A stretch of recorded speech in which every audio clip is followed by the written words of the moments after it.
Avant tout propos, je voudrais rendre un vibrant hommage à l'ensemble des forces de défense et de sécurité du peuple de l'AES qui se battent nuit et jour pour la reconquête de notre espace, l'indépendance véritable de nos pays et notre souveraineté. Je voudrais aussi qu'on s'incline devant la mémoire du général d'armée, Sadio Camara, qui a été fauché par les balles assassines des terroristes le 25 avril dernier. Aujourd'hui, 10 juillet 2026, dans le cadre donc de la consolidation, du renforcement des capacités opérationnelles de la force unifiée de l'AES, les ministres en charge des défenses se retrouvent à Ouagadougou pour une rencontre dans le cadre de la mise en exécution de la feuille de route de l'an 2 de la Confédération. Nous nous retrouvons pour examiner un certain nombre de documents capitaux, au très bon fonctionnement et à la poursuite de l'opérationnalisation de la force unifiée, et surtout de discuter sur le statut qu'on doit conférer à cette force. Malgré qu'elle soit déjà opérationnelle, nous devons juridiquement lui conférer un certain nombre d'éléments de texte pour qu'il puisse répondre aux besoins de sa création. Nous sommes venus donc rendre une visite de courtoisie au camarade président du FASO, chef de l'État, dans le but de recueillir ses orientations et ses conseils sur la tenue de cette réunion, durant laquelle nous allons discuter également de l'actualité en cours et des événements qui se déroulent dans l'ensemble de nos pays, des opérations qui sont conduites et également des activités terroristes qui sont enregistrées ces derniers jours, comme vous avez pu le constater.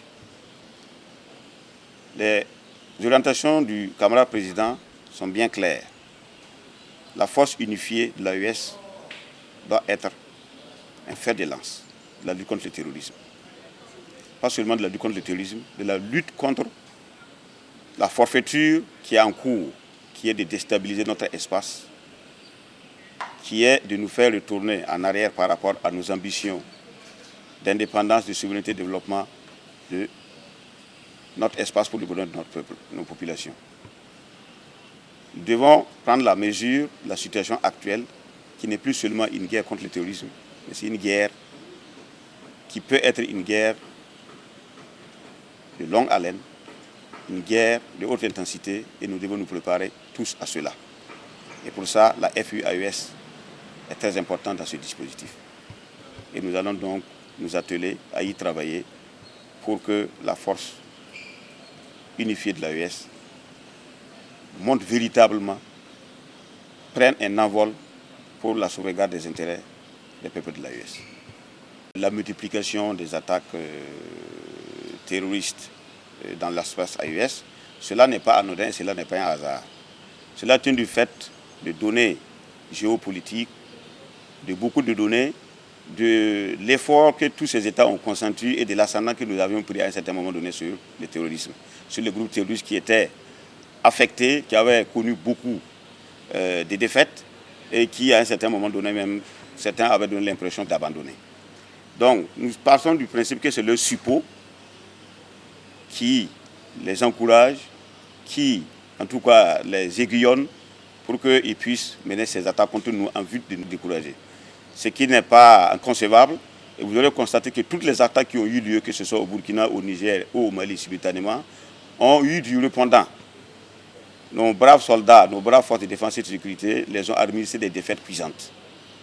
Donc, partant de ce principe, nous ne devons pas dormir sur nos lauriers, nous devons nous renforcer nos capacités, parce que comme on le dit, ceux que nous avons en face sont des exécutants d'ordre venus d'ailleurs, par rapport à des gens aussi qui pensent que leurs intérêts sont menacés, et c'est une question de survie pour eux.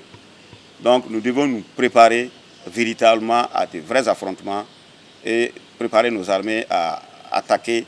N'oubliez pas que le camarade président du FASO, chef suprême des forces armées nationales et président de la Confédération de l'AES, nous a parlé d'un hiver noir. Et l'hiver noir, si vous regardez et vous analysez bien, il se pourrait effectivement que cet hiver noir arrive. Donc nous ne devons pas nous laisser surprendre, nous devons nous préparer à répondre à cet hiver noir.